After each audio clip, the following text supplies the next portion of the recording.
Sandman, Os Caçadores de Sonhos, de Neil Gaiman e Yoshitaka Amano. Capítulo 5. A princípio, escuridão. Na escuridão, uma luz cintilou. Então, outra e outra. As luzes se moviam. Eram vagalumes. Primeiro um punhado deles, então um enxame. E daí centenas e milhares de vagalumes brilharam seu fogo frio na escuridão. Ao monge parecia um rio de estrelas, ou uma ponte de estrelas, ou uma fita retorcendo-se na escuridão, insubstancial e cintilante. E foi ao longo dessa fita que o monge começou a caminhar. Em sua mão ele segurava um pedaço de papel que reluzia ainda mais que os vagalumes. Enquanto caminhava, os vagalumes que vinham acendendo e apagando começaram a cair, tombar e revirar como camélias. O monge caiu com eles e percebeu que não caía através dos vagalumes, mas através da Via Láctea, o rio dos deuses que atravessa o céu noturno. Ele aterrissou gentilmente numa rocha plana como a malaquita verde e se pôs de pé. O monge começou a andar pela planície vítrea. Em seu sonho, ele usava enormes sandálias de madeira, como as que se usam na estação das chuvas, para manter os pés acima da lama. Enquanto caminhava, as sandálias se desgastavam e logo ele estava descalço na planície, que era afiada como centenas de facas. E sangue escorria das solas de seus pés, deixando pegadas vermelhas à sua passagem. Ele caminhou por uma planície de ossos monstruosos, ásperos, destroçados e inumanos. Caminhou por um pântano quente e úmido, o ar carregado de insetos que picavam e mosquitos menores do que os olhos podiam ver. Eles grudavam na sua pele e nos cantos de seus olhos e o picavam, fazendo vergões em seu corpo com os ataques. Logo, o ar estava negro por causa das criaturas. A tira de papel brilhava reluzente e ele a segurava diante de si enquanto continuava a andar. A travessia do pântano terminou. Ele cuspiu os últimos insetos que ficaram no fundo de sua garganta e tirou-os de seus olhos. O monge caminhou através de um jardim que conversava com ele. Embora dissesse que devia voltar, que o rei dos sonhos não devia ser procurado à toa, e que ele deveria ficar no jardim, passear por seus caminhos e se sentar junto de suas águas. Mas, como o jardim falava, o monge jamais poderia explicar.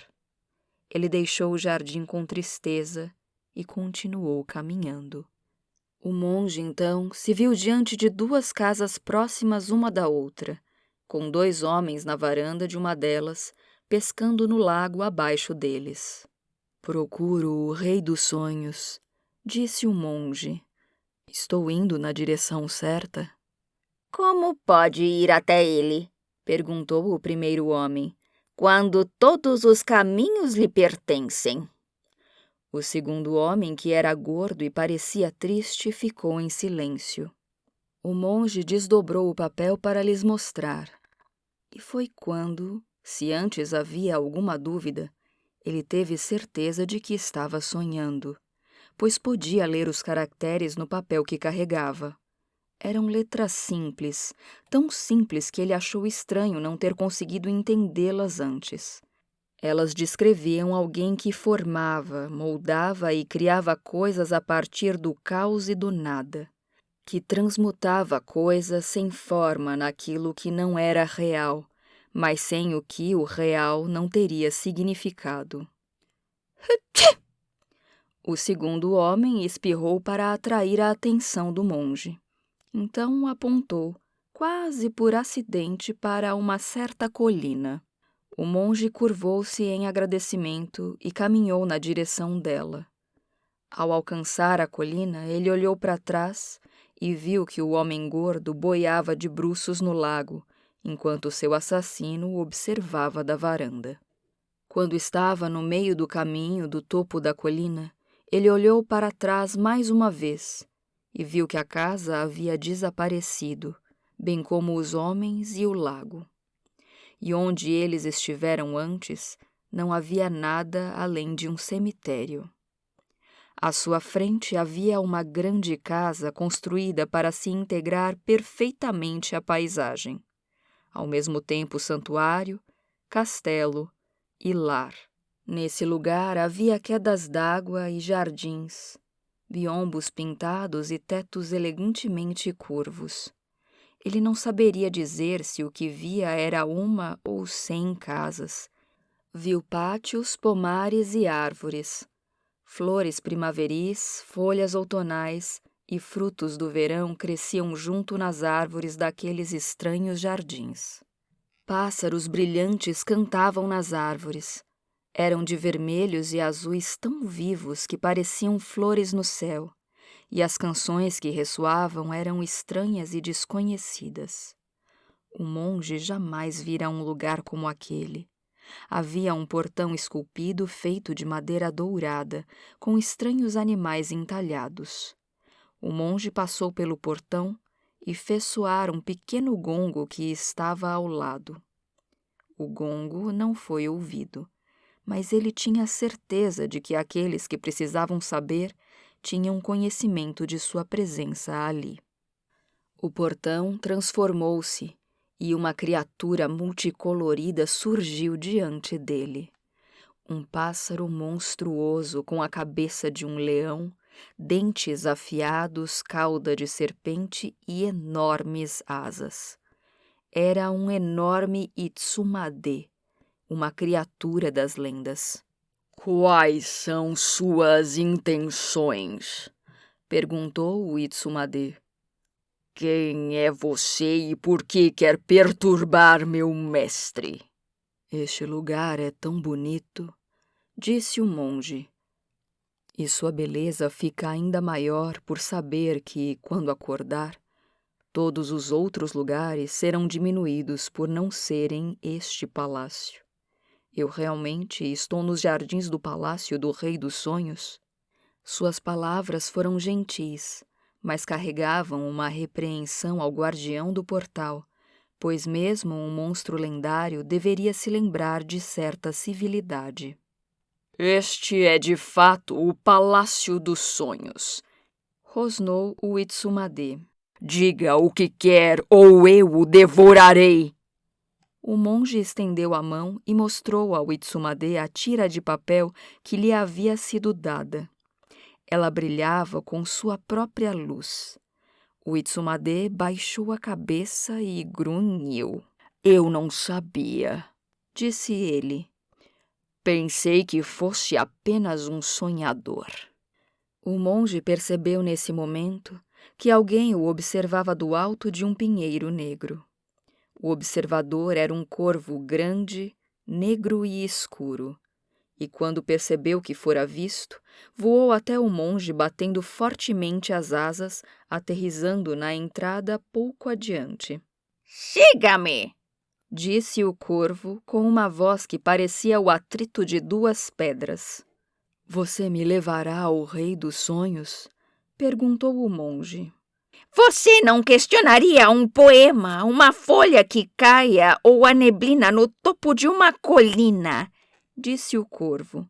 Por que então você me questiona?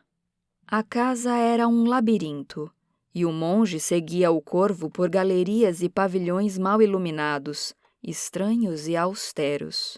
Através de passagens formadas por biombos ao lado de lagos calmos, pedras e rochas perfeitas, o monge sempre seguindo a ave. Por sua resposta, disse o monge, presumo que seja um poeta. Sirvo ao Rei dos Sonhos, disse o pássaro, e cumpro seus desígnios.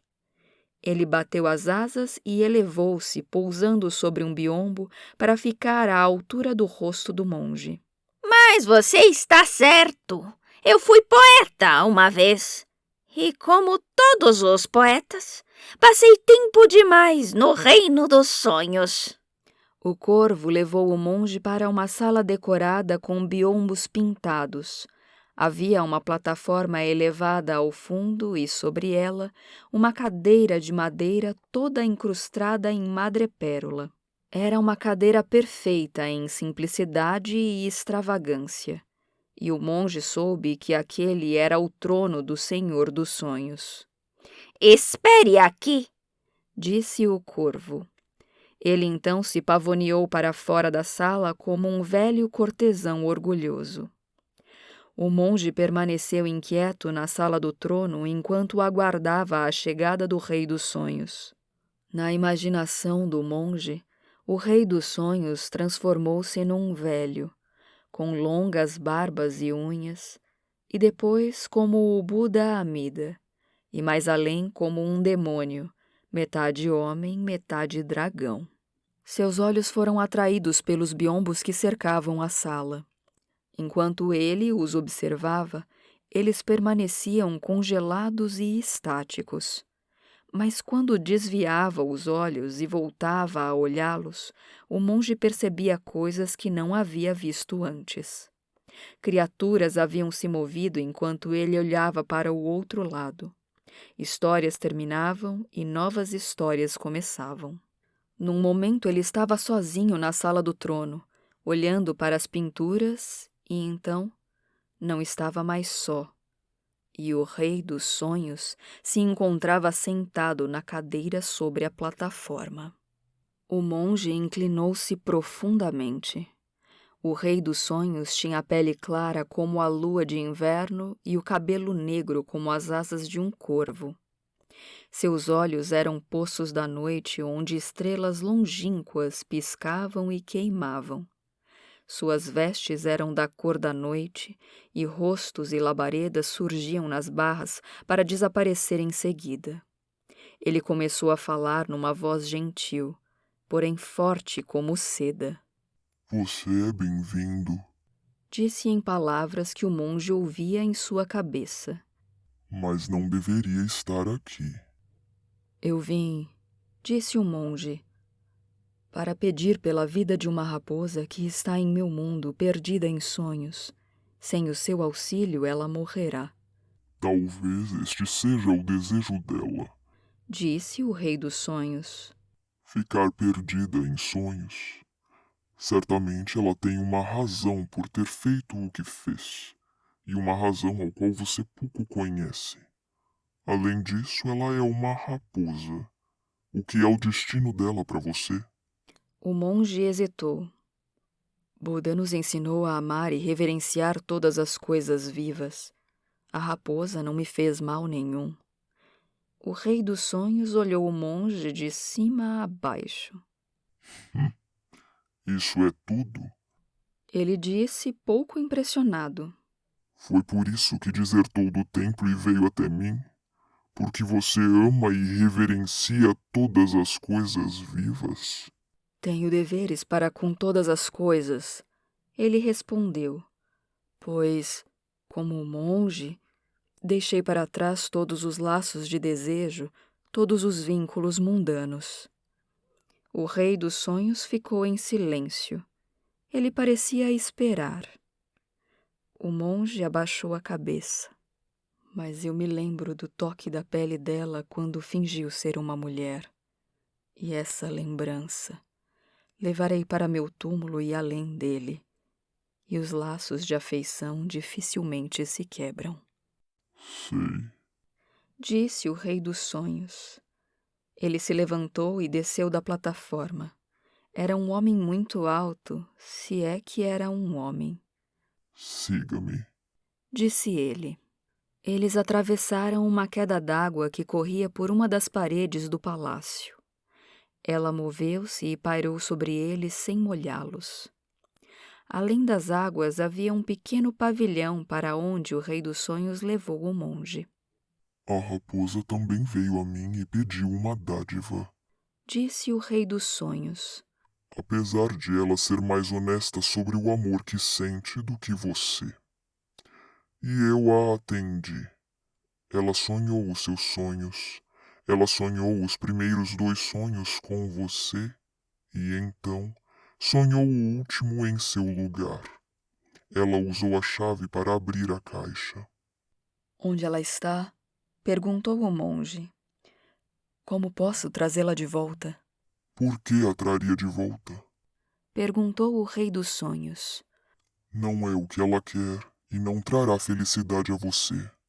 O monge ficou em silêncio. O rei apontou para a mesa no pavilhão. Sobre ela havia um pequeno estojo de laca que o monge reconheceu de seus sonhos. Havia uma chave na fechadura. Ela está lá. Vá até ela se é o que deseja. O monge abaixou a mão e lentamente abriu a caixa. Ela abriu-se e abriu-se até que preencheu todo o mundo. Sem hesitação, o monge caminhou para dentro dela.